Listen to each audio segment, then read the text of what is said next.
संगवारी हो एस के ब्लॉग में आप मन के स्वागत है। अब हम आज लाने हैं जबरदस्त वीडियो।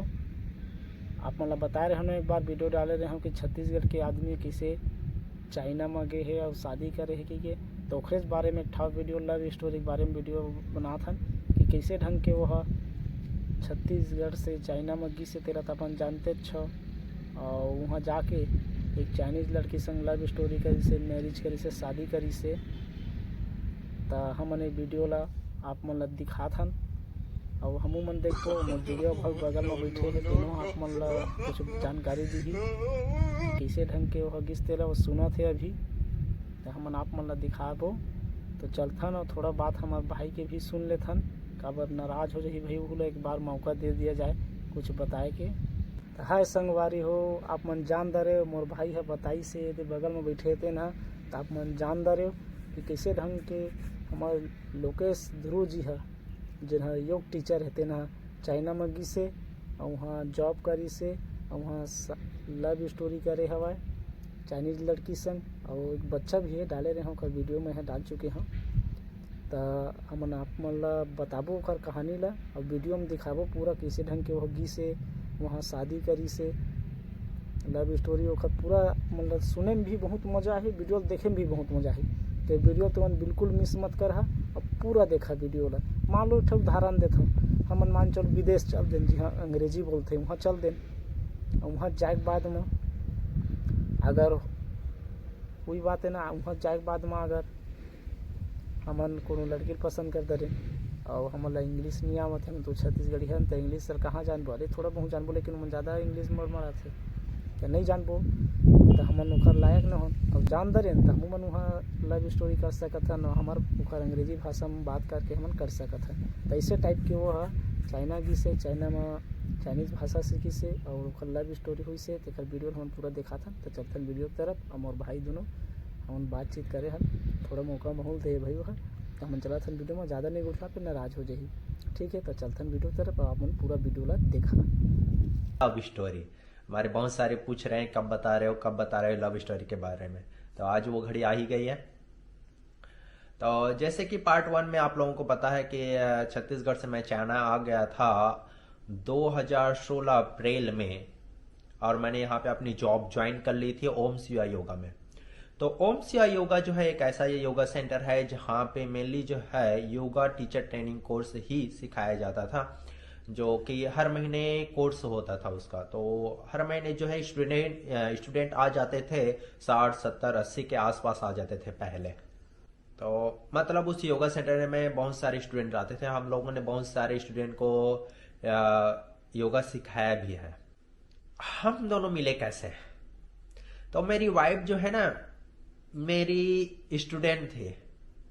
तो हमारे योगा सेंटर में है जो है स्पेशली जो है वीकेंड टीचर ट्रेनिंग कोर्स चलता था सैटरडे संडे। ये जो कोर्स है स्पेशली जो है जो जॉब करते हैं उनके लिए था और जिनका हॉलीडे रहता है सैटरडे संडे को उनके लिए था। तो मेरी वाइफ भी है सैटरडे संडे को आती थी योगा सीखने के लिए।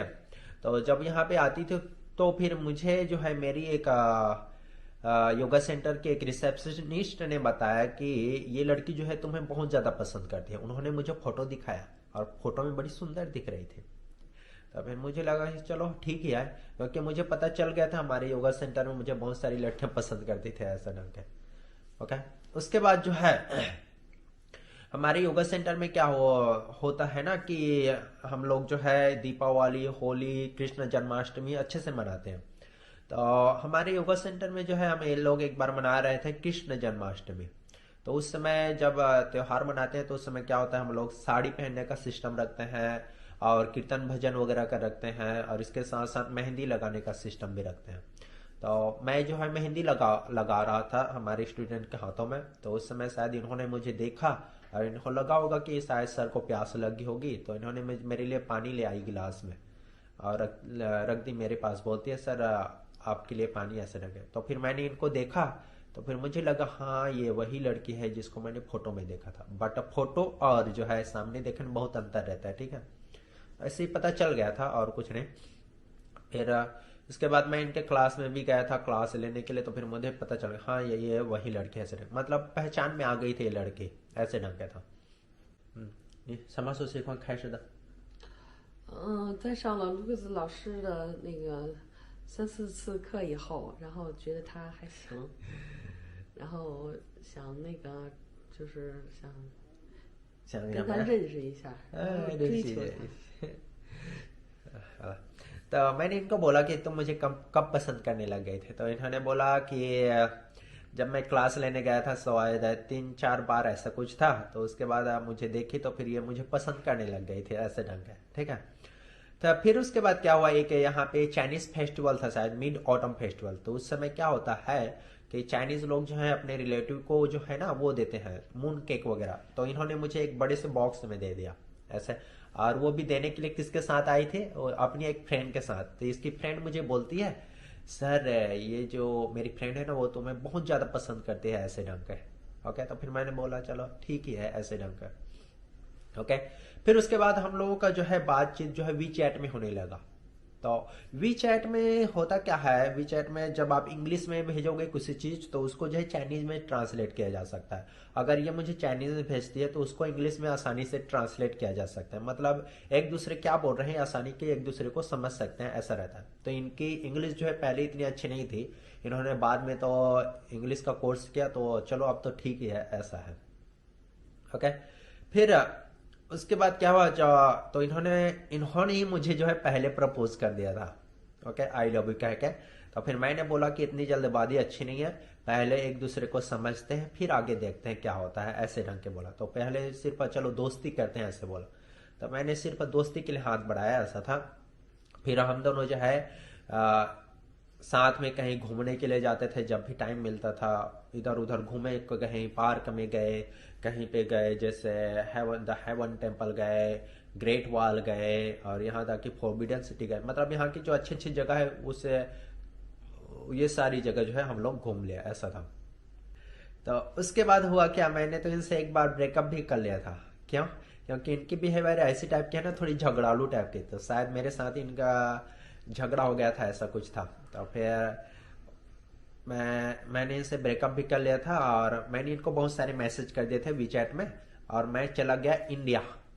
ओके, क्योंकि हमारे यहाँ जो है योगा सेंटर में हर साल जो है 1 महीने के लिए इंडियन टीचर को छुट्टी मिलता है।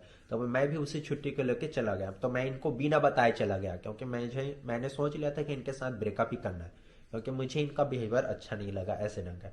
तो फिर मैं एक महीना जो है घर में रहा इंडिया में। तो जब मैं इंडिया में था तो इन्होंने पता नहीं कहाँ से जो है ये अपना जो है व्हाट्सअप चालू कर लिया, फेसबुक भी चालू कर लिया, ऐसा था। क्योंकि यहाँ जो है चाइना में ये सब तो चला नहीं सकते, चलता ही नहीं है। तो इन्होंने पता नहीं कहाँ से ये चला ली। ओके, इनको कहाँ से पता चल गया वीपीएन से चलता है, ऐसे ढंग का। तो चला रहे थे, तो मुझे कांटेक्ट भी की थी जब मैं इंडिया में था, लेकिन मैंने ज़्यादा रिप्लाई नहीं किया।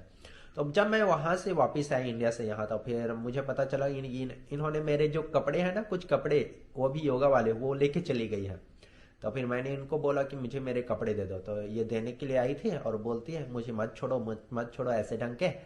तो फिर मैंने बोला कि चलो ठीक है, मैं तुम्हें और चांस देता हूँ, ऐसे ढंग के।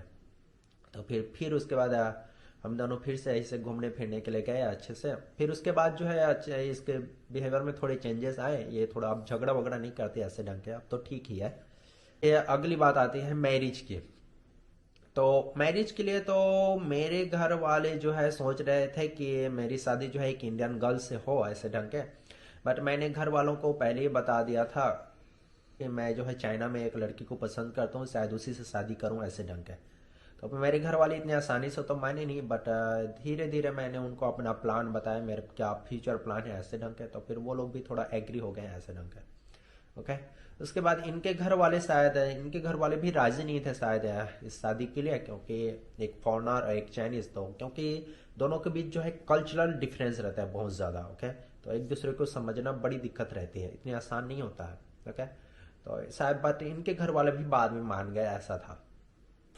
फिर शादी के लिए जो है हम लोगों ने पहला जो है एक यहाँ पे मैरिज ब्यूरो में एक रजिस्ट्रेशन किया, तो यहाँ की गवर्नमेंट में, ठीक है। तो इसके फॉरेनर के लिए शादी करना इतना आसान नहीं रहता। पहले तो ये लोग मांगते हैं एक सिंगल सर्टिफिकेट, इनका एक प्रूफ रहता है कि आपने इंडिया में कोई शादी नहीं की है पहले। ओके, ऐसे ढंग के। तो फिर मैंने ये सर्टिफिकेट अपनी इंडिया से बनाया था। तो ये सर्टिफिकेट बनता है हमारे इंडिया में जो है कलेक्ट्रेट ऑफिस से। तो वो वाली सर्टिफिकेट मुझे भी मिल गई। मैंने अपने घर में बोला था कि मुझे ये सर्टिफिकेट चाहिए, तो उन्होंने बनवा के मुझे भेज दिया था यहाँ।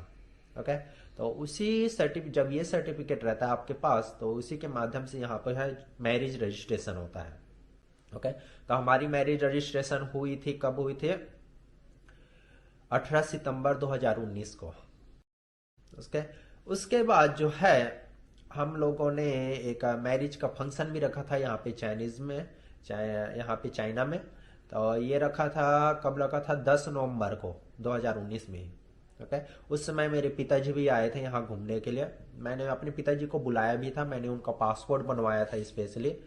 बट उन लोग हमारे यहाँ घर में जो है ना, सभी का पासपोर्ट बनाना इतना आसान नहीं है, क्योंकि मेरी माता जी का जो बहुत सारे जो सर्टिफिकेट है ना, उसमें जो है नाम थोड़ा अलग अलग है, तो पासपोर्ट बनाना इतना आसान नहीं है। उनको मैं बाद में देखूंगा। वैसे तो मेरे पिताजी का जो नाम है एक जैसा था कुछ सर्टिफिकेट में, तो उनका पासपोर्ट बड़ा आसानी से बन गया। तो इसलिए मेरे पिताजी यहाँ आए थे, मैंने उनको बुलाया भी था। तो मेरे पिताजी अपने एक फ्रेंड के साथ आए थे। फिर हम लोगों ने 10 नवंबर को 2019 में शादी किया, फिर से यहाँ पे चाइनीज में। अगर वीडियो होगा तो मैं आप लोगों के साथ शेयर करूंगा।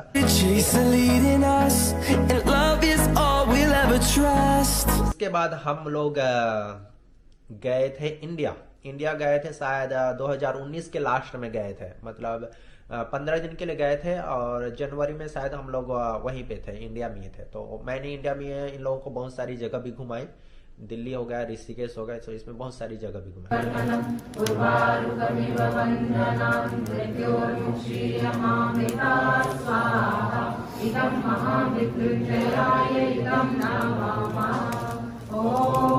ठीक है, बताओ, हम दोनों की शादी फिर से वहां करना है, हमारे कल्चर के हिसाब से ऐसा सोचा था। बट इंडिया में जानते हो जातिवाद का सिस्टम, तो इसके कारण से हमारी इंडिया में शादी नहीं हो पाई। ओके, फिर उसके बाद उसी समय जो है यहाँ कोरोना शुरू हो रहा था। मतलब ये शुरू हो रहा था कब? 2020 के शुरुआत में, जनवरी में। तो हम लोग तो वैसे उस समय इंडिया से वापस आ गए थे, मतलब धीरे धीरे फैलना शुरू हो गया था, ऐसा था। तो दोस्तों, हमारी लव स्टोरी ऐसी थी, बहुत ही सिंपल। आशा करता हूँ आप लोगों को ये वीडियो पसंद आया होगा। तो अभी के लिए दोस्तों बाय बाय, मिलते हैं अगले ब्लॉग में। बाय बाय, इनके लिए हेलो मैं मिलते हैं मिलते हैं अगले अगले वीडियो में।